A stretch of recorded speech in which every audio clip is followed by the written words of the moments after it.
Bonjour à tous, on se retrouve sur Fulguropop avec Nicolas. Bonjour Nicolas. Bonjour. Donc on se retrouve pour parler d'un sujet passionnant, James Bond, et on a décidé d'attaquer ce vaste sujet par l'angle des méchants. Alors pourquoi les méchants? Parce que comme tout bon héros, il se mesure à la valeur de ses adversaires. James Bond, c'est à la fois des acteurs mémorables, hein, de Sean Connery à Daniel Craig, mais c'est aussi une galerie de portraits entre Ulrich Goldfinger jusqu'à le personnage incarné par Javier Bardem dans Skyfall, des méchants parfois un peu moins réussis, parfois un peu plus mou, comme celui joué par Mathieu Amalric récemment encore avec Daniel Craig. Vraiment les montagnes russes chez les méchants au sein des sagas James Bond, mais aussi une expérience de téléspectateurs et de spectateurs à vivre quand on se plonge dans les James Bond. On peut penser qu'aux méchants. Moi, je dois avouer que j'ai des souvenirs d'enfance. On en a parlé à l'époque avec Nico assez fréquemment sur notamment la grande époque de James Bond de Roger Moore, avec des méchants très très charismatiques comme requins. Et je pensais que avec un spécialiste comme Nicolas dans la rédaction de Fulguropop, c'était un moyen très très intéressant de faire le point sur ce sujet passionnant, les méchants dans James Bond. Alors tout de suite, on est parti. Nicolas, alors toi, comment toi tu aperçois, comment tu ressens cette question du méchant? Je vous invite, pour ceux qui n'ont pas encore fait, on a fait un podcast il y a quelques temps sur les méchants de Batman. C'était un sujet assez intéressant qui nous a posé aussi la question du rapport de Spider-Man à ses méchants. Et aujourd'hui, on réfléchit sur James Bond. À toi, Nicolas. Alors bon, merci beaucoup de me présenter comme un spécialiste. Je suis un simple amateur, éclairé, je l'espère, mais bon, pas de prétention de ma part du tout à ce sujet. Je suis tout à fait d'accord avec toi quand tu dis que le méchant définit en partie la qualité du film. Comme disait Hitchcock, more successful the villain, more successful the movie. Cela dit, beaucoup de gens se sont penchés sur la question du méchant. Alors le méchant, le scélérat, le méchant, le vilain, le villain, enfin je sais pas trop ce qu'il faut dire. Méchant, c'est peut-être finalement très commode. Je sais que il y a eu un bon livre en 2010 qui s'appelait Bond Villains. Et puis, il y a aussi le livre de Colette, plus récent, qui date de 2014, sur les ennemis de James Bond. Bref, c'est un sujet. Et je crois que pour le traiter peut-être de manière euh, plus originale que d'habitude, on pourrait prendre ce sujet comme un tout, l'interpréter donc comme une sorte de corpus, les méchants et leurs acolytes, si j'ose dire, et voir si ce tout peut être interprété ou compris selon des prismes différents ou des schémas différents, empruntés ou pas à des auteurs qui ont travaillé par ailleurs sur la littérature. Je pense qu'on peut en voir plusieurs, et d'ailleurs, sans doute, les lecteurs de Fulguropop et les auditeurs en trouveront par eux-mêmes. En tout cas, je le souhaite, je l'espère. Le premier, à mon avis, qui vraiment tombe un peu sous le sens, je crois que c'est le schéma de la conspiration. En plus, conspiration, ça fleure, heureusement, malheureusement, le complotisme, donc c'est quand même aussi dans l'air du temps. Mais dès le début de James Bond, je crois que ce schéma s'est imposé. Après, d'autres schémas peuvent apparaître. Alors celui des alliances ou des renversements d'alliances entre le méchant, ses acolytes et évidemment James Bond. Le schéma du jeu avec les piliers de la licence, car il y a des choses qui sont très attendues, parfois avec lesquelles les producteurs vont s'amuser pour relancer éventuellement un intérêt. On pense au début de la période Craig, bien sûr. Et pourquoi pas aussi le schéma Eros-Thanatos, une dichotomie classique, en tout cas en littérature, mais qui se retrouve beaucoup dans James Bond. Alors, si tu es d'accord, on peut peut-être commencer par celui de la conspiration, parce que je pense que c'est le plus intuitif. Allons-y. D'accord. Bon, bah écoute, on tente alors la Moi, j'y chose. vais. En regardant, en ayant en tête, en tout cas, les vilains, leur succession, alors peut-être quand même en ignorant, parce qu'on n'en sait pas grand-chose, le dernier, Safin, qui sera joué par Rami Malek, je crois qu'on peut pas en dire grand-chose, dans la mesure où il semble associé ou opposé à Blofeld, dont lui, par contre, est une figure vraiment récurrente sur laquelle on pourra parler, je crois. Donc, le schéma de la conspiration, si on veut commencer par celui-là, alors, je crois sans me tromper que James Bond n'affronte jamais, dans aucun des films de la série officielle, un antagoniste isolé. Alors, abstraction faite des auxiliaires, mais il s'agit soit des membres d'une organisation secrète, soit d'un cerveau qui forme un duo avec un antagoniste de façade, si j'ose dire. Si on veut un peu plus rentrer dans les détails, pour ce qui concerne l'organisation secrète, évidemment, c'est Spectre à l'anglaise, pour la période Connery Lazenby et pour la période Craig, puisque l'idée a été reprise récemment, mais au prix, je pense, d'ailleurs, d'un truc ou d'une pirouette scénaristique. Alors, exception faite de Goldfinger, parce qu'en fait, Auric Goldfinger est considéré comme un agent d'une organisation menée par Blofeld dans GoldenEye Rogue Agent, donc le jeu vidéo seulement. Mais dans le film, il est indépendant en réalité, il n'est pas du tout accroché, si ce n'est par le biais d'une promotion, en particulier d'une affiche, mais pas dans le scénario. Donc pour les organisations secrètes, ou l'organisation secrète Spectre, on est vraiment là dans le schéma période Lazenby, période Connery, période Craig. En revanche, le cerveau en duo, avec un auxiliaire qui serait un antagoniste plus ou moins de façade, alors c'est en partie vrai pour toute la période Moore-Dalton. Alors c'est vrai absolument pour Octopussy et The Living Daylights, peut-être un peu aussi pour The Man with the Golden Gun, mais pour la période Brosnan, c'est pas toujours vrai. Ça allait dans le 2 cas sur 4, ce qui fait quand même la moitié. The World is Not Enough et éventuellement GoldenEye. Donc finalement, si on fait le compte de toutes les périodes, c'est vrai, ce schéma, dans plus d'un cas sur 2, 13 à 15 cas sur 24, ça fait quand même un bon score. Mais tout à l'heure, j'évoquais le prix qu'il fallait payer pour cela. En fait, 2 fois, c'est au prix d'une sorte de rétrocompatibilité scénaristique. Spectre, finalement, n'est véritablement posé comme tel dans la période Connery Lazenby qu'à partir de From Russia with Love. Et pour la période Craig, c'est seulement à partir du dernier en date, c'est-à-dire de Spectre. Donc, on a quand même tendance à pouvoir penser que c'était pas forcément vraiment prévu, d'une part, et que d'autre part, ça permet de relancer l'intérêt du public par le biais d'une continuité en quelque sorte, et surtout de pouvoir ensuite alimenter, si j'ose dire, le pool de vilains grâce à des personnages qui seraient rattachés à cette organisation. Cela dit, l'ennui c'est que ça ravale des personnages comme Dr. No ou Mr. White au rang d'agent, alors que Dr. No est clairement présenté dans le film comme quelqu'un d'indépendant, voire d'associé au Tong, en tout cas un certain Tong, puisqu'on comprend que sa fortune est liée à un vol, pas du tout à Spectre. D'ailleurs, on peut regarder de nouveau les films dans le détail des motifs. Les motifs de Dr. No, ils semblent pas complètement associables à ceux de Spectre. Ceux de Mr. White davantage, en revanche. Bon, ouais, mais dans les romans, si on assez, peut terminer je me permets. Oui, pardon, vas-y. Ouais, je me permets de t'interrompre parce que c'est Bien sûr, bien intéressant ce que tu fais sur le parallèle que tu fais entre la création de Spectre, enfin, l'intégration de Spectre dès le 3e film. From Russia with Love, c'est le 2e. C'est le 2e, ouais. C'est le 2e. Et alors que Spectre, qui est le 4e avec Daniel Craig, Ouais. on a déjà des conspirations qui sont en toile de fond et qui Oui. semblent assez complexes. Mr. White qui apparaît dans quasiment tous les films, Quantum, Oui. qui est donc l'organisation qui semble avoir des ramifications mondiales avec des représentants, y compris au plus haut sommet de l'État britannique. Sont déjà des formes de conspiration qui sont reprises dans une conspiration plus large d'où émerge Blofeld. Alors après, moi j'ai quelques réserves sur la façon dont Spectre a traité le Blofeld et l'a rattaché à l'enfance de Bond. Mais je trouvais le propos plus osé que dans les années 60 où finalement tu rattaches espèce d'organisation, ça te crée, ça c'est un peu comme The Man from Uncle.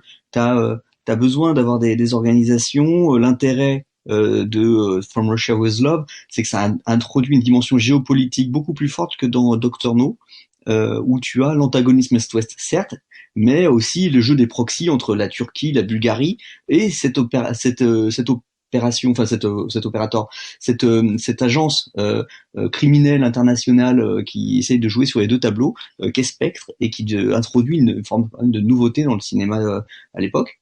Enfin, j'ai trouvé, avec le recul de jeunes spectateurs dans les années 70-80 et puis actuel aujourd'hui. Et je trouve que c'était plus intéressant la façon dont ça a été fait à l'époque qu'aujourd'hui. Mais je peux peut-être être un peu sévère avec le cinéma moderne. Non, non, mais je suis un peu d'accord avec toi. Et d'ailleurs, tu as raison, hein, la conspiration, en effet, elle est posée très tôt. On a l'impression, avec Craig, hein, on a l'impression d'ailleurs Mm. d'une sorte d'emboîtement un peu de poupée russe, et on en arrive à Spectre assez logiquement. Bah, je te rejoins aussi sur la manière de traiter Blofeld, qui, à mon avis, n'est peut-être pas la meilleure. Enfin bon, c'est toujours évidemment facile de critiquer de son siège de spectateur, mais par rapport à ce qu'on aurait pu attendre, surtout avec un acteur comme celui qui a été choisi, bon, je crois qu'il y a eu peut-être un coup de raté. Mais en fait, j'ai l'impression que au cinéma, ça a été plus artificiel d'arriver à Spectre dans la période Connery que dans la période Connery-Lazenby que dans la période Craig. Dans les deux cas, on est sur ce truc de la rétrocompatibilité scénaristique, parce qu'en fait, on est en décalage, un décalage étrange d'ailleurs, par rapport au roman. Parce que dans les romans, Spectre apparaît bien, mais peu, seulement 3 fois, et d'abord dans Thunderball. Alors que Thunderball, c'est seulement le troisième des conneries, le quatrième, que dis-je d'ailleurs. Euh, et finalement, on est un peu en décalage, parce que Spectre doit aussi réapparaître dans les romans ensuite 2 fois, Honor vs. Secret Service et You Only Live Twice. Et finalement, dans les films, bon, évidemment, il est présent dans le Lazenby, mais You Only Live Twice, bon, on a l'impression que là, on est sur quelque chose déjà de très comics, et Spectre a perdu sa valeur. Je crois qu'il y a eu confusion, en fait, voulue d'ailleurs, dans les films entre Smersh et Spectre. Et Smersh, en revanche, apparaît 4 fois dans les romans et dès les premiers. Et en l'occurrence, From Russia With Love, c'est pas Spectre dans les romans, c'est bien Smersh. Et on sent que le film a voulu créer la confusion pour peut-être amener assez vite à la rétrocompatibilité. Et d'ailleurs, Goldfinger dans les romans, c'est aussi Smersh. Smersh, qui est une organisation des services secrets soviétiques, hein, et qui est d'ailleurs Et une qui est la expression. contraction de Smirt Spionem, Oui, c'est absolument, c'est qui est ça. Ouais, qui est mort aux repris espions. dans Ouais. des, voilà, qui est repris dans la licence, dans la franchise James Bond plus tard. Ah, tout à fait, repris à la période Moore Dalton dans The Mm. Living Daylights, puisque ça commence par un pré-générique, enfin une séquence pré-générique où quelques agents finissent, sauf James Bond d'ailleurs, ils finissent tous tués avec C'est ça. cette expression qui est reprise, mais pour couvrir en fait un trafic d'armes en réalité. C'est ça. C'est l'espèce de Maskirova soviétique, enfin de rogue, enfin de. Et c'est assez intéressant, moi, ce que je trouve de cette partie de Lazenby connerie, Oui, c'est que c'est la singularité justement au service secret de Sa Majesté à plusieurs endroits. D'abord parce que Blofeld est physiquement confronté à James Bond dans leur rencontre, ils se oui, font face, il y a une espèce de jeu d'acteurs, de jeu de dupes entre eux, bah, c'est le seul film de la zombie et que c'est le film où James Bond se marie. oui. Euh, Amour. comment? Non, je te disais par amour, parce qu'il s'est marié, ou il Oui, va se marier, ça dépend comment oui, on voit la oui, chronologie, c'est ça. dans You Only Live Twice, mais par obligation, quoi. Par obligation, et You Only Live Twice, comme tu le disais, c'est un film un peu à part aussi, hein. Oui, Sa oui, absolument. situation, alors on ne vit que 2 fois, ça se passe au Japon, on a enfin le film avec le volcan est absolument, enfin, on est dans quasiment la caricature de James Bond, Oui, notamment avec la débauche de Gadget. oui. C'est pas mon James Bond préféré, mais c'est vrai il a certains côtés bon très très datés au point de vue de la présentation de la société japonaise. Et du point de vue du point de vue du visuel, mais c'est un film un peu moins connu, je pense, mais qui mérite pas plus Ouais. que ça d'être connu, Alors mais il me que semble. bon, on est quand même en plus sur largement une trahison du roman, parce que là aussi il y a une confrontation entre Blofeld et Bond très forte dans le roman, beaucoup plus hein, que dans le film, et qui se passe à travers un jardin que Blofeld Mm. s'est créé, et où il a réussi à réunir que des plantes mortelles dans un pays où, alors c'est Ian Fleming qui exagère un peu les choses, mais il a senti quand même une tendance en manière japonaise très forte dans un pays où le suicide est quelque chose qui est pas qui est socialement admis d'une certaine mesure, quand on a perdu son honneur au point qu'on ne peut plus vivre. Et Blofeld joue de ça. Et ça, c'est une dimension qui a disparu parce que dans le film, clairement, on est, oui, tu l'as laissé entendre, une forme peut-être pas de caricature, mais en tout cas de carte postale, en particulier sur le statut de la femme, qui était quand même pas aussi dégradant à l'époque, en tout cas d'après ce que j'en sais, et sur le reste aussi. Enfin voilà, James Bond qui est capable de boire son saké à la température exacte, au degré près. Bon, c'est peut-être pas très utile, et on est beaucoup là-dedans à se complaire, dans ça ou dans la fameuse base de fin de film. On est carrément sur la période Moore avant l'heure, quoi. Enfin, en tout cas, c'est l'impression que moi j'en ai. C'est tout à fait ça. Et d'ailleurs c'est le dernier enfin c'est la première partie de la carrière de Connery James Bond avant la pause de la Zenby. Absolument. Je pense de chant du cygne de la période C'est ça, oui, on Connery. était sur la fin. Il était temps de changer. Tu veux peut-être qu'on tente le deuxième schéma, celui des Ah bah oui. renversements d'alliance? Et généralement, ça nous apportera encore un éclairage sur la vision des femmes dans James Bond, je pense. Mais Oui, alors absolument, parce que la place de la femme ou le statut de la femme, enfin je sais pas trop comment on peut l'appeler dans les James Bond, a été beaucoup décrié notamment ces derniers temps, et parfois à juste titre, mais en fait il est peut-être pas aussi caricatural que ce qu'on pourrait croire, et il est peut-être pas forcément aussi dégradant que ce qu'on pourrait croire pardon, dans les premiers films, ceux des années 60. En fait, si on veut poser rapidement ce schéma qui n'est pas le plus compliqué, loin de là. C'est très simple. Bond est rarement seul, quasiment jamais seul, à mener sa mission à bien, et donc va jouer d'alliance, parfois opportuniste, parfois ponctuelle, parfois moins, et il peut être confronté à des vilains, des méchants, des antagonistes qui peuvent se présenter d'abord comme des alliés, ou au contraire l'affronter avec l'aide d'un allié qui lui-même va se présenter d'abord comme un ennemi. Donc, une sorte de jeu de masque qui finit toujours évidemment à l'avantage de James Bond, mais qui peut durer un certain temps, créer des quiproquos, des malentendus scénaristiquement intéressants.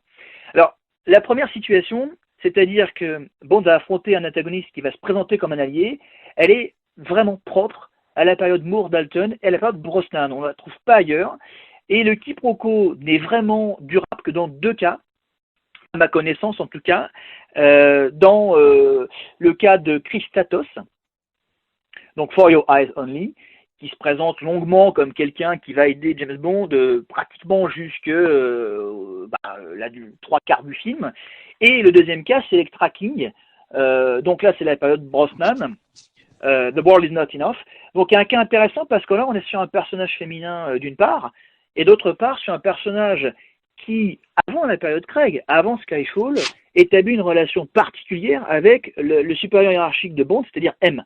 On sent bien que King se présente peut-être pas comme la fille adoptive, mais il y a une relation quand même assez filiale, et elle en joue. Elle en joue pour quoi faire? Pour trahir M, et accessoirement pour trahir Bond, dont elle se fait l'amante, d'ailleurs.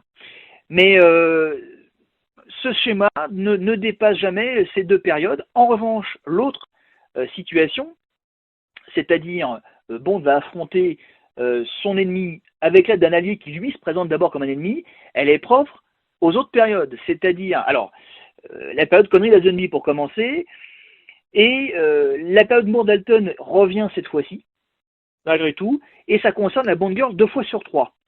Donc, une fois de plus, le statut de la femme, il n'est pas exactement celui qu'on pourrait croire quand on caricature les premiers James Bond et même les suivants pendant qu'on y est, en particulier ceux de la période Moore, parce qu'on a l'impression que Roger Moore, il est un séducteur patenté, et c'est une impression qui n'est pas complètement fausse. Mais en réalité, la Bond Girl peut très bien avoir un rôle important et flouer James Bond assez longtemps.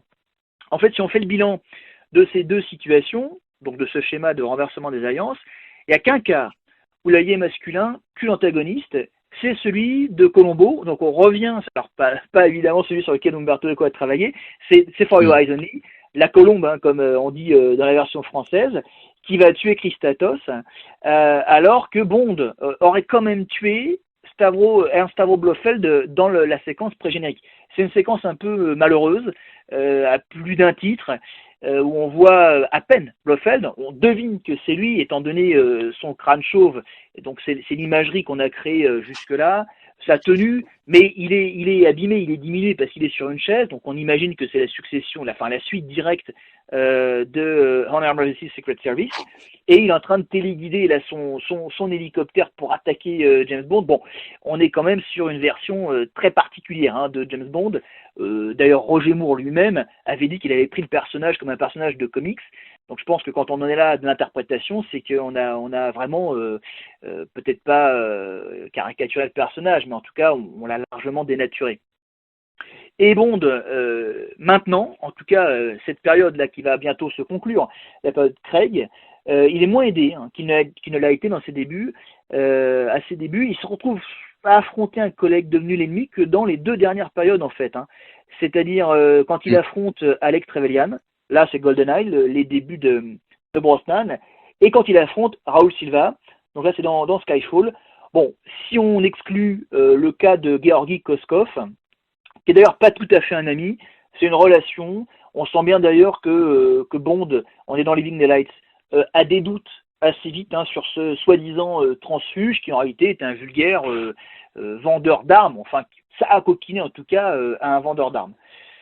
Donc finalement ce renversement des alliances, pour terminer là-dessus, je te laisse la parole bien sûr après, c'est à la faveur en quelque sorte des femmes, même si la figure qui va ressortir le plus, enfin il y en a peut-être 2, mais parmi les femmes c'est Ektra King, et parmi les hommes ça va être Christatos Colombo, qui sont successivement alliés, puis ennemis, ou inversement ennemis, puis alliés. Et d'ailleurs, j'en profite parce que j'avais en tête aussi, quand on évoquait le sujet des renversements d'alliance, des ennemis qui deviennent alliés, et là, souvent, c'est plutôt les femmes d'ailleurs. On a Pussy Oui, Galore, qui est la plus emblématique et la plus charismatique, je pense, des James Bond Girls, par la fonction qu'elle a dans le film, la proximité qu'elle a avec Goldfinger et le rôle qu'elle joue, même si c'est un peu téléphoné sur la fin, dans le dénouement de l'intrigue autour de Fort Knox. Mais ça fait partie, je pense, de cette légende de James Bond, où tu as toujours cette bascule qui s'opère entre des personnages qui sont présentés d'une certaine façon, bénéfique, maléfique, au début du film, qui évolue au contact du personnage principal ou qui dévoile à son contact leurs véritables intentions. Euh, et, euh, et c'est ce qui fait aussi un peu le sel de James Bond, c'est-à-dire que t'as peu de surprises parce que tu sais que c'est présent dans la franchise. Donc c'est toujours, on en revient à ce que disait Echo, on en parlait en aparté, mais ouais. le fait c'est satisfaisant pour le spectateur, ou le lecteur de deviner ce qui va se passer, et donc il faut savoir l'instiller un peu, le distiller même dans le support pour que on parle à l'intelligence, on flatte l'intelligence du lecteur, du spectateur. Mais en même temps, c'est quelque chose donc à la fois de satisfaisant, de rassurant parce que les codes sont respectés, et dans la plupart du temps, alors moi je suis pas un grand fan de Sophie Marceau dans James Bond, et la période de Mhm. Pierce Brosnan Moi non est pas plus. ma période préférée, même si j'ai trouvé des choses très positives à GoldenEye. C'est un élément que j'aime bien chez James Bond, ce côté, même si c'est très répétitif quand on voit plusieurs à la suite, je te dis, Oui. il y a quelque chose de rassurant, quasiment, euh, ouais, quasiment quelque chose qui tient du fait que bah, c'est de la Madeleine de Proust, c'est comme dans l'enfance, c'est comme ça. Il y a James Bond, il trahit un Oui. moment par quelqu'un, ou alors il retourne une alliance, et c'est moi voilà, ce renversement d'alliance, je pense que c'est un point nodal dans la construction narrative des James Bond. Donc, on retrouve Oui. effectivement dans les deux sens. Alors je suis d'accord. Alors sur Pussy Galore, c'est vrai que j'ai pas pensé à en parler, mais comme c'est pas un vilain au sens propre, simplement Mm. une auxiliaire. Mais tu as raison, là c'est quand même un cas un peu particulier, qui d'ailleurs a été largement commenté, parce que rien que son nom déjà, qui a été choisi par Ian Fleming, très Mm. particulier. Et puis c'est quelqu'un qui a une orientation sexuelle que James Bond va remettre en cause. Donc là, on est sur des choses qui sont assez assez particulière, pour ne pas dire critiquable, mais il est vrai que c'est une manière aussi, on peut le voir comme ça, en tout cas une manière de peut-être de symboliser ce que tu disais, c'est-à-dire le fait qu'au contact de James Bond, et on ne parle que de personnages, on ne parle pas de personnes réelles bien entendu, y a des renversements, il y a des changements. Alors le renversement d'orientation sexuelle, c'est peut-être quand même aller loin, parce que le présupposé est gênant. Le présupposé, c'est qu'il y a une orientation qui serait peut-être la norme. Bon, ça évidemment, c'est Les peut-être années 60 davantage, encore, hein. oui, alors peut-être davantage Faut- associé à la mentalité de l'époque. Heureusement que la mentalité évolue à ce sujet.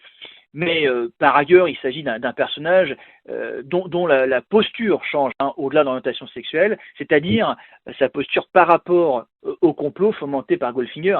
Et sans ce changement, c'est comme tu disais, c'est nodal à ce moment-là, c'est vraiment un nœud scénaristique sur ce changement. La fin ne serait évidemment plus la même. C'est facile de réécrire un scénario après coup, mais là, en l'occurrence, c'est quand même vrai.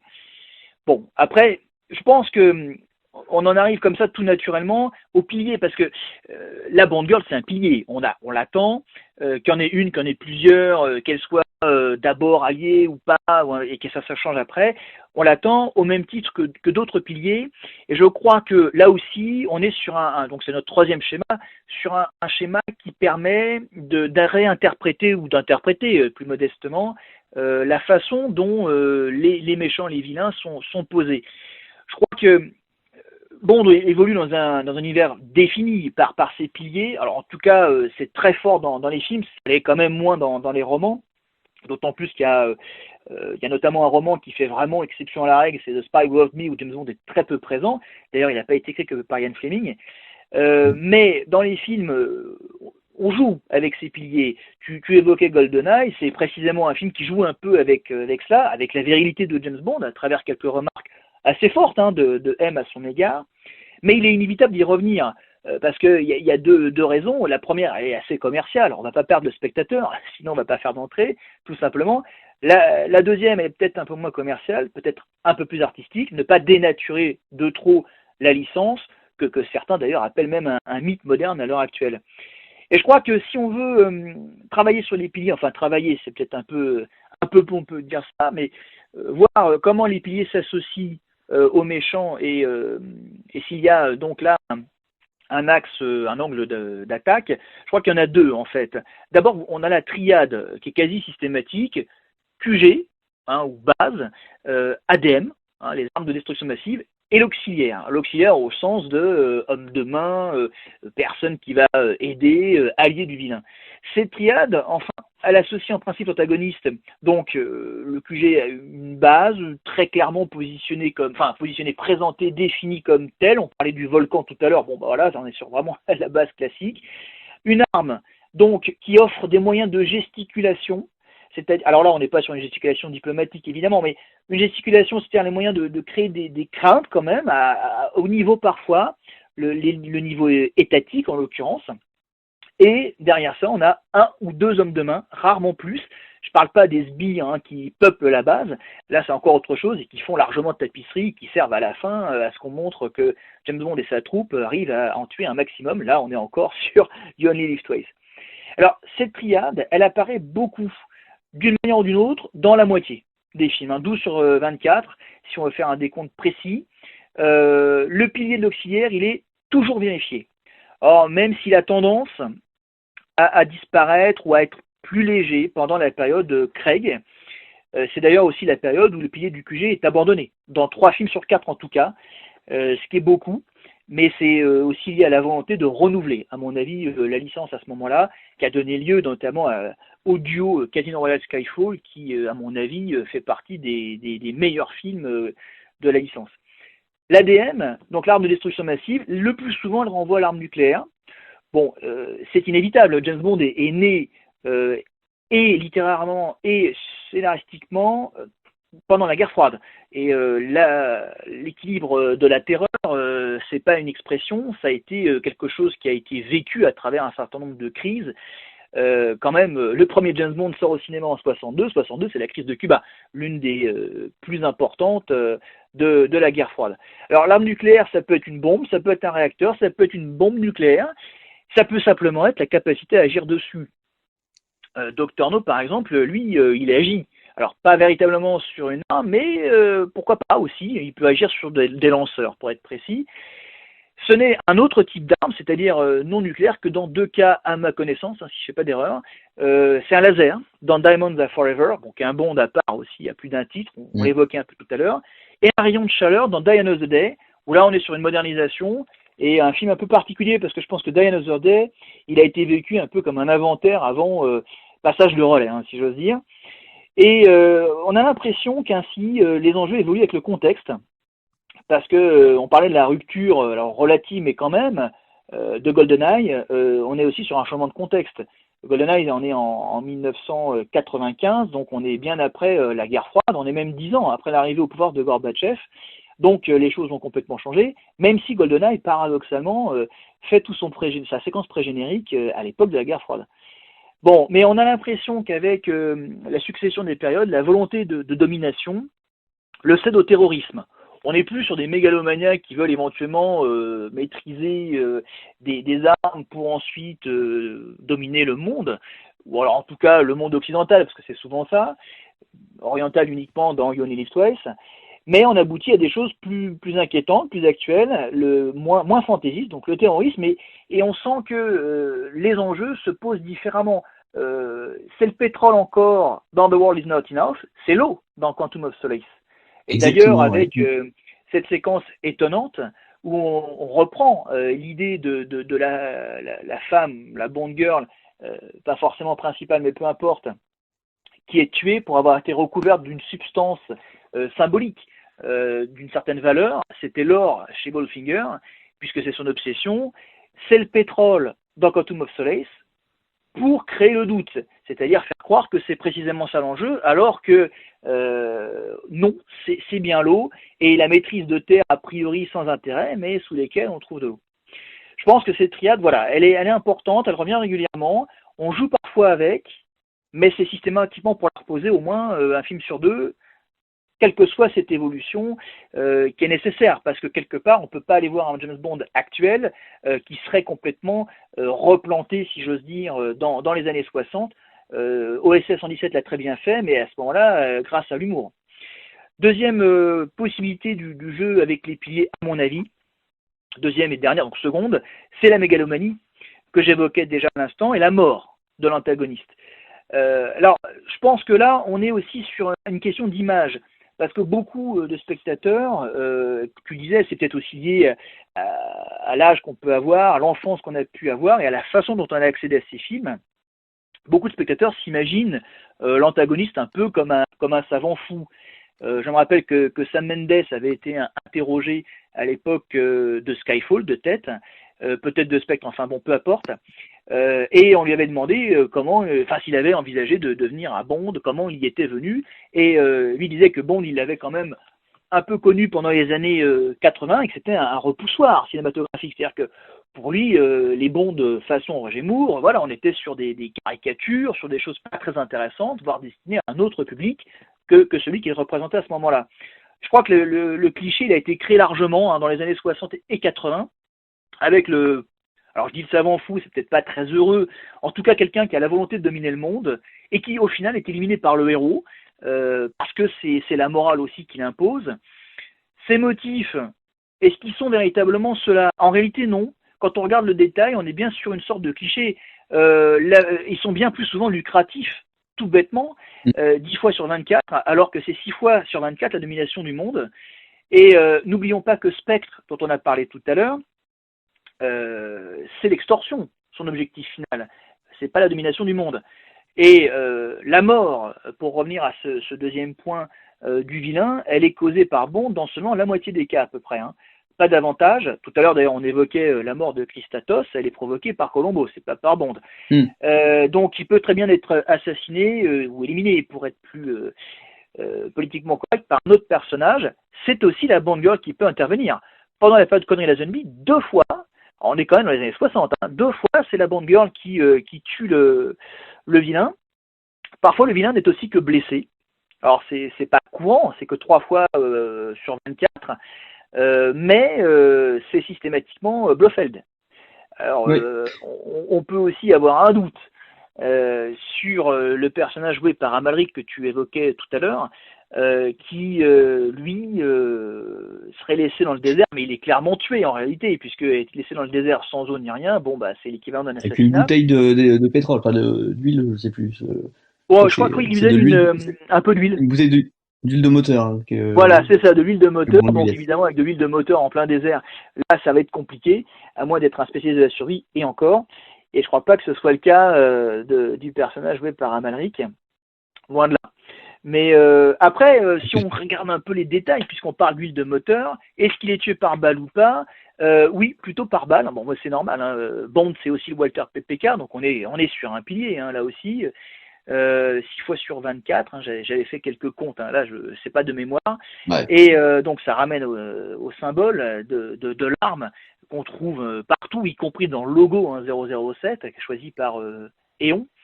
Et alors sinon ça peut être une chute.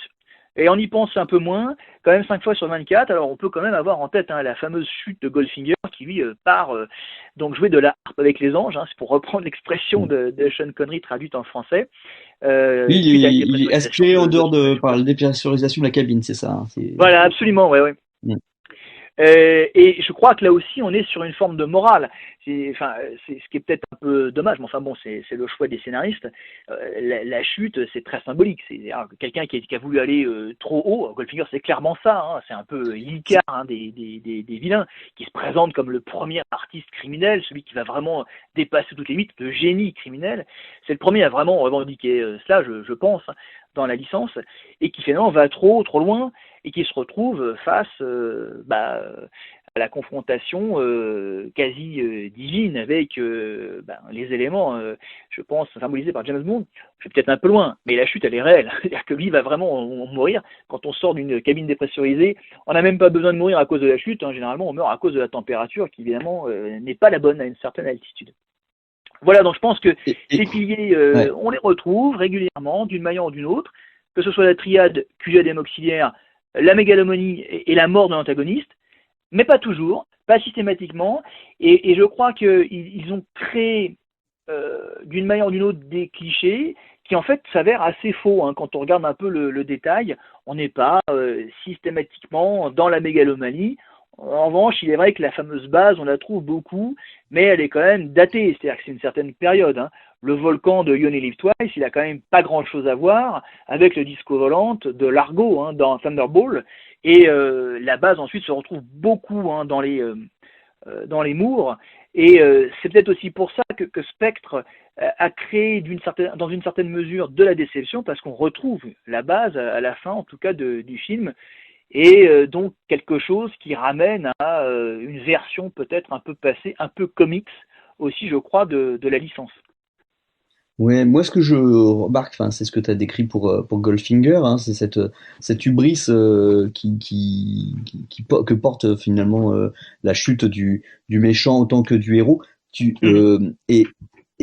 qui donne lieu à cette espèce de confrontation. Goldfinger, c'est un personnage qui, quand tu parles de ce criminel revendiqué comme un artiste, un génie criminel, moi il m'a fait beaucoup penser quand j'ai encore revu récemment au personnage de Moriarty, Ah cette oui, revendication de la supériorité de l'esprit du criminel sur le reste de la société, qui fait que le criminel s'en sortira et qu'il s'enrichit ou il domine dans l'ombre ou de façon plus visible, parce que il a cette capacité intellectuelle supérieure, cette espèce donc de démesure et de cette mégalomanie, on retombe dessus, hein, et certains vont vouloir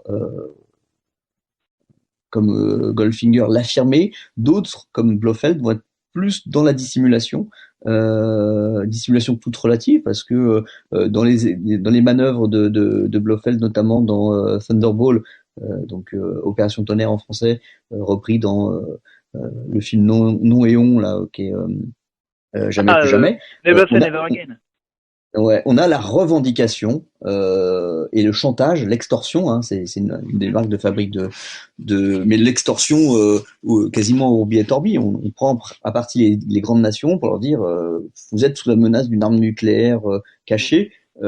Si vous voulez pas que cette arme nucléaire vous explose au nez, hein, que ce soit à Londres ou à New York, il faut que Ouais. vous versiez une rançon phénoménale. Hein, on retombe là un peu sur l'idée aussi qu'il y a dans la parodie qui est le film avec Mike Myers, mince, Austin Powers. Ah oui, Austin Powers.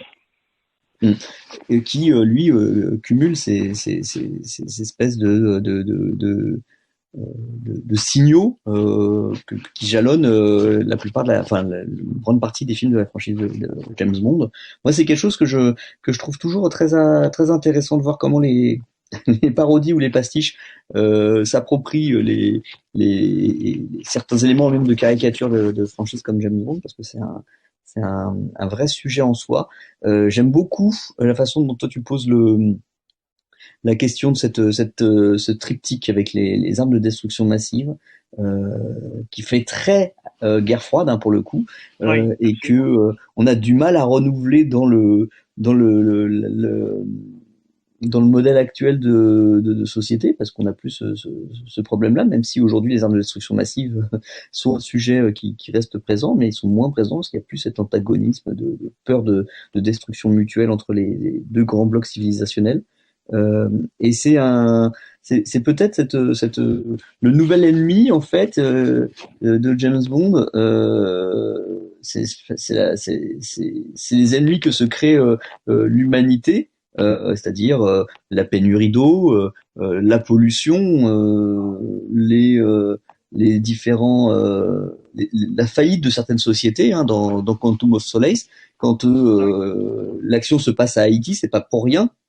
C'est qu'il y a une société qui a failli, enfin un État complet qui a failli, avec une population qui souffre énormément, mais où fait son nid une organisation secrète comme Quantum. Moi, je suis très sensible à ce retournement de situation, cette modernité de James Bond, et je voulais, parce que j'ai parlé un tout petit peu là d'Amalric et de parodie, parce que moi il y a quelque chose qui m'a chiffonné beaucoup dans le jeu d'Amalric, notamment sa confrontation physique avec Daniel Craig, qui est, Ah, oui. C'est il en Green, arrive à se je planter crois, c'est Dominique Green, je crois. Oui, c'est ça, son prénom c'est Oui, Dominic c'est Green. ça. D'ailleurs, c'est d'autant plus drôle avec la référence à la couleur verte. Oui, C'est son, c'est le mec il se plante une hache dans le pied en oui. essayant de battre contre James Bond. Et moi, ça m'a rappelé le magnifique, parce on va faire un petit hommage à Jean-Paul Belmondo, avec Ah, avec Karpov. plaisir. Le combat entre Karpov et Sinclair, pour moi, c'est le Oui. combat entre Amalric et Daniel Craig, quoi. Ah oui, oui, bien vu. Oui, oui, j'avais pas pensé à cette relation, mais c'est vrai qu'on peut faire un vrai parallèle, tout à fait. Ah, c'est vrai que ce combat est C'est quand un même pas très réussi. Moi, en le voyant, la première fois, en tout cas, alors, j'ai pas fait le parallèle avec Belmondo, mais merci à toi de faire ce clin d'œil bienvenu. Mais j'avais pensé un peu au combat entre Max Zorin et puis le James Bond de Roger Moore, qui était aussi un peu décevant parce qu'on est sur un lieu très compliqué, on est sur le Golden Gate, là où il y a Mm. aussi une hache. En plus, la façon dont Zorin ou Zorin, peu importe la manière dont on prononce son nom, se présente ressemble un peu à celle de Dominic Green. Et puis finalement, le combat était plutôt ridicule là aussi. Et Mm. bon, je trouve que c'était, je sais pas si ça a été voulu hein, de refaire ce combat-là, mais je crois que c'est dommage d'avoir fait de Dominic Green ce qu'il est finalement, parce que Mathieu Amalric était quand même un acteur de premier ordre, et je pense que là on aurait pu Complètement. avoir un personnage profond, vraiment compliqué, mais en même temps, Quantum of Solace a été mis en chantier très très vite.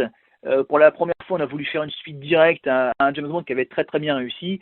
Je crois que là, on était allé un peu vite en besogne, et heureusement que derrière, qu'on a eu Skyfall qui nous rassurait tout de suite. C'est Est-ce d'ailleurs que tu penses... ce qui donne, Pardon, excuse-moi. ouais, c'est d'ailleurs ce qui donne une espèce de rythme, une courbe sinusoïdale au Ouais, cycle Daniel Craig, avec des hauts et des bas. c'est ça. Casino Royale qui part très fort, Quantum au soleil qui s'effondre, ensuite Skyfall et ensuite Spectre Ouais, qui carrément. refait retomber le soufflet. Alors, si on suit la On logique, espère que on va No avoir Time un to très Die très sera. bon No Time to Die, hein. J'espère. On peut souhaiter que ça parce qu'on l'attend depuis quelque temps déjà. Oui, ouais, Donc je c'est t'ai assez coupé, sûr. de poser une question. Et non, mais est-ce que tu penses qu'on a le temps de parler du quatrième schéma tout à l'heure, j'hésitais à l'évoquer, Eros Thanatos? On va le prendre. Bon, alors On est lancé, on y j'essaie va. d'être pas trop long et d'éviter peut-être les chiffres, mais je pense que ce schéma il est intéressant. Alors je l'ai pas inventé, de toute façon, est-ce qu'on invente vraiment des choses quand on commente ou quand on essaie d'interpréter? Je ne crois pas. J'ai largement emprunté à Umberto Eco, auquel je reviendrai peut-être tout à l'heure si on a encore 2 minutes. Je pense que le schéma Eros-Thanatos, qui est quand même un classique, hein, c'est une dichotomie qu'on retrouve dans la littérature.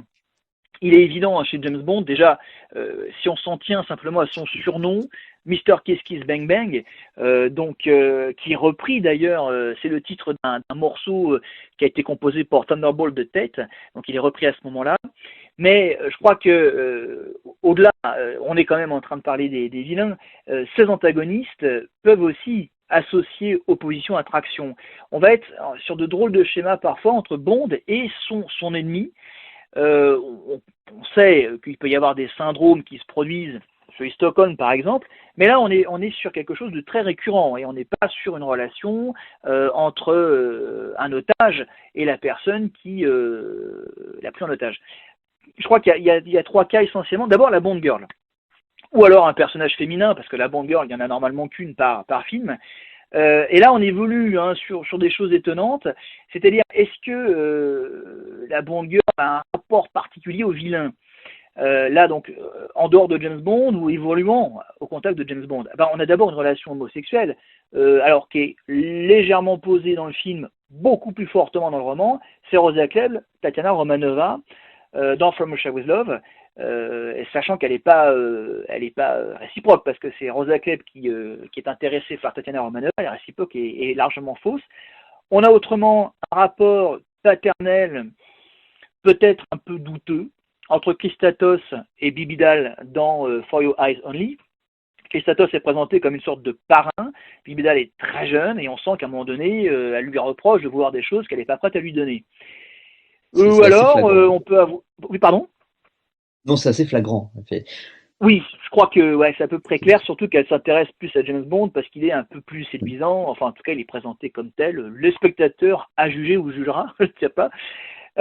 Sinon, on a aussi quand même l'idée que l'antagoniste vit un amour non réciproque ou annulé par Bond à son profit.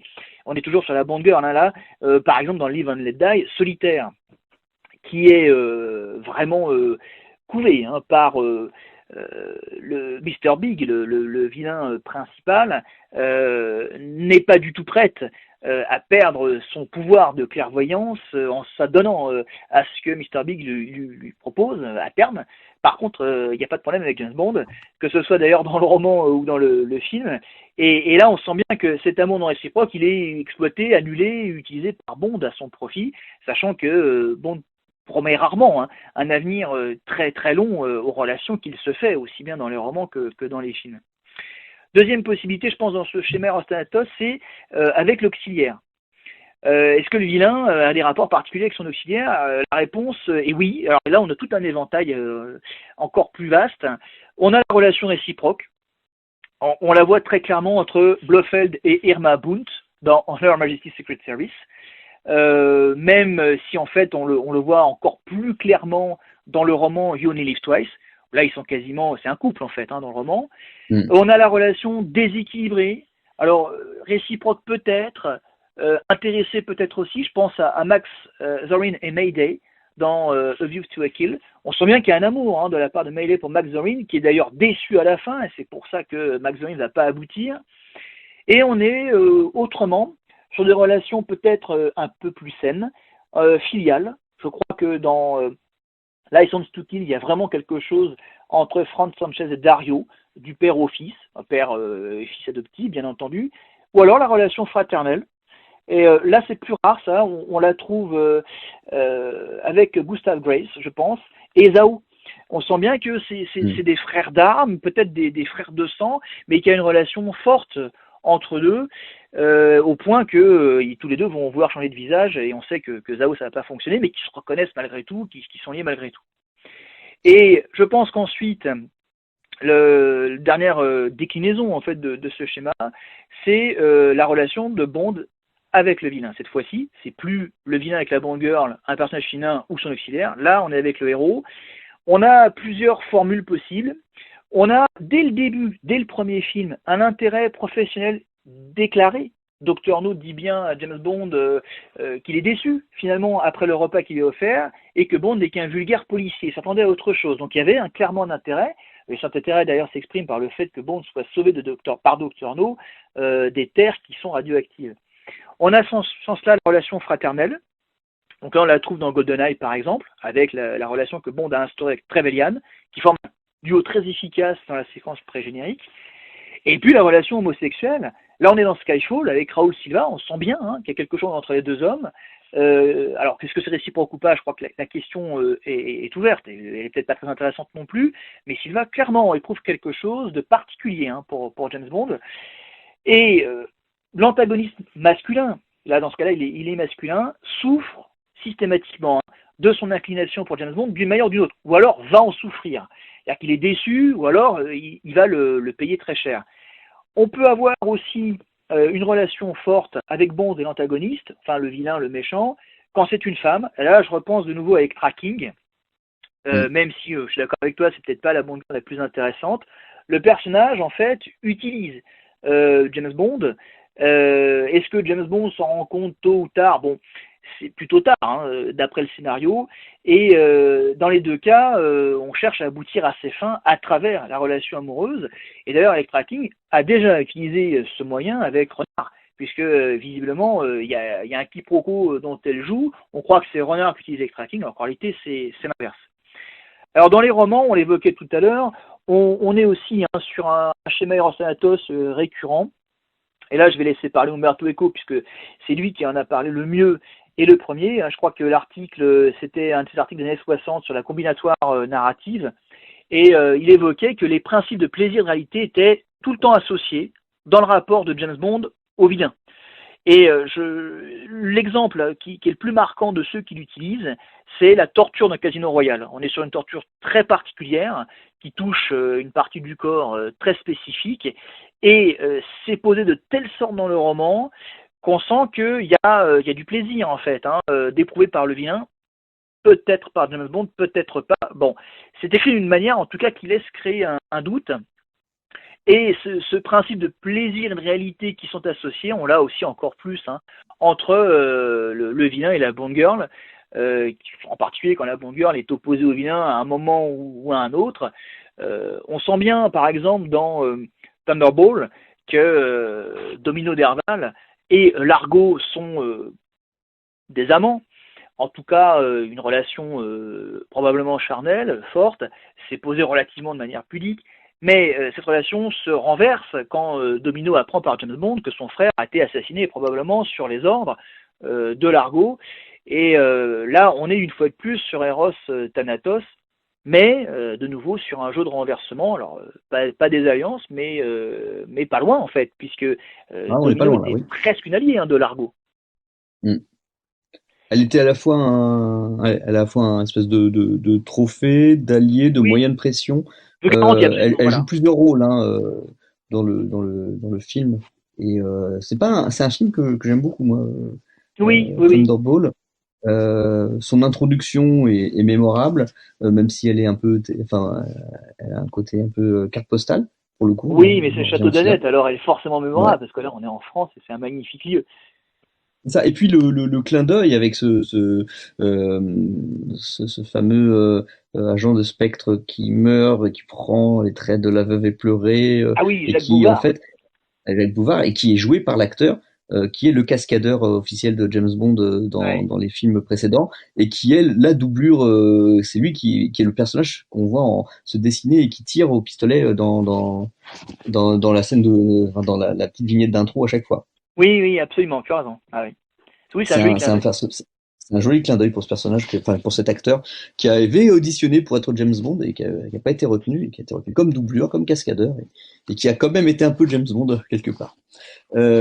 Donc voilà, ça c'était pour donner une petite touche aussi à cette série de réflexions qu'on a pu mener tous les deux ce soir. Mhm. Je te remercie pour ces échanges Avec plaisir. super intéressants, très enrichissants. Oh, bah, détaillé et très argumenté. Et j'étais sûr que ce serait de ce niveau-là. Et j'espère que les uns les autres auront pris autant de plaisir que moi j'en ai pris à échanger et à t'écouter, parce que j'espère c'est aussi. un sujet que moi et que j'adore. Hein. James Bond, je suis depuis tout petit très grand amateur de la franchise. J'avais usé les VHS de Vidéoclub et puis ensuite enregistré pendant des années. Et toutes les années 80-90 ont été passées à scruter les trois Alors, j'ai premiers. connu Enfin, ça. voilà, hein, c'était la grande époque où on pouvait se faire plaisir en voyant pas grand-chose, hein, parce qu'au final sur une VHS on loupe plein de détails, hein, Ouais, ça on s'en rend s'abîmait compte. beaucoup, hein. Et donc c'est un truc que j'ai pu redécouvrir après dans les années 2000 avec les progrès des des disques et de l'optique. Mais voilà, c'est un bon moment de plaisir avec des personnages qui ont ressurgi de mon enfance, notamment Max Zorin, Médée, Ah oui. Colombo et Christatos. Je te remercie encore une fois pour Ouais, je ce t'en prie, avec temps plaisir. passé ensemble. Je te donne rendez-vous probablement sur Pop pour parler de nanar ou d'autre chose, vu que Bien sûr. on a pas mal, on en a bien profité de ces échanges aussi, mais plutôt écrits. Alors, et à l'oral, ce sera un autre moment qu'on pourra partager Ouais, avec d'accord. probablement d'autres membres de la rédac sur un sujet peut-être Bond, peut-être un autre, on verra. Ah, peut-être Euh, Bond, peut-être dans autre les- chose. Ah, je suis d'accord avec toi. On Ah, laisse le on va suspense. se laisser le temps de... Ouais, exactement. Je t'en remercie encore. Mais je t'en Merci, prie. au revoir. Merci, au revoir. Bon, bah, c'était pas mal. Hein? Oui, oui, oui, oui, mais écoute, je suis content que tu sois. C'est ça, t'es satisfait quand même, il n'y a pas Ah, de. ouais, moi, j'ai adoré, je me suis éclaté, quoi. J'étais quand même un Bon, petit bah, fou à me reprojeter les films, les séquences que t'évoquais dans ma tête. Non, non, et puis c'est vrai que sur la partie, il y a une partie, la partie que je maîtrise le moins dans James Bond, c'est les Timothy Dalton. ah oui. C'est le creux de la période James Bond dans ma vidéothèque et dans ma vie de téléspectateur. Donc je les ai vus, et d'ailleurs je crois que j'ai plus lu, j'avais l'adaptation en BD de Tuer n'est pas joué, non, de License to Tu n'es Kill, pas le joué. permis de tuer, Ah, de permis de tuer, ouais, de d'accord, License parce to que là, il y a Kill. une Ouais, adaptation et du film, en effet, ouais. ouais, que j'avais en BD, donc je suis plus imprégné, alors que Tuer n'est pas joué, Living Daylight, je l'ai moins en tête, même s'il y a cette partie Afghanistan qui est assez intéressante et qui m'a Ouais, rappelé d'autres choses, bon alors Rambo 3, mais aussi ouais. des films comme La Bête de guerre euh, Ah avec oui. Jason Patrick. Je sais pas si tu Ouais, connais. ouais. Ouais, ouais, je connais, Moi ouais. j'aime. Oui, c'est vrai Il y a, que il on y peut a les cette rapprocher. Bah, dépiction, c'est vrai et qu'on cette. est à un moment où il y avait des doutes, à mon avis, hein, sur la licence, hein, là, Hmm. c'était, Ah oui. c'était, alors, c'était inquiétant, hein, ceci. Et puis il y avait la rumeur récurrente d'un nouveau remake de Thunderball, puisqu'à ce moment-là, il y avait même un scénario de prêt, hein, ça s'appelait Warhead 2000 de tête. C'est Kevin McClory qui avait lancé ça parce qu'il était détenteur des droits sur le Ouais. mot Spectre. Et il voulait refaire ça éventuellement avec un autre acteur. Enfin, tout était très compliqué. Et je pense que en 89, hein, de tête, c'était License to Kill qui est sorti. Ça n'a pas été un très grand succès. En plus, c'est un James Bond un peu Hmm. alternatif qui part en vengeance, hein, donc c'est quand même pas très courant. Qui mélange des Hmm. morceaux pris à différents romans, notamment à Live and Let Die. Hmm. Et je pense que derrière, la licence a failli s'arrêter, hein, clairement. Puis Timothy Dalton Hmm. n'était pas forcément très intéressé à reprendre le rôle longtemps, quoi. Il n'avait pas, ça c'était Non, pas un mais Roger Moore, c'était pas un homme de série, hein. Timothy Dalton, c'est un vrai acteur Ouais, qui a un côté taciturne euh, et qui s'intégrait pas non plus avec l'image qui avait été construite de James Bond pendant les 15 ans précédents, enfin les ouais. 10-15 ans précédents avec Sean Connery, hein, avec Roger Moore.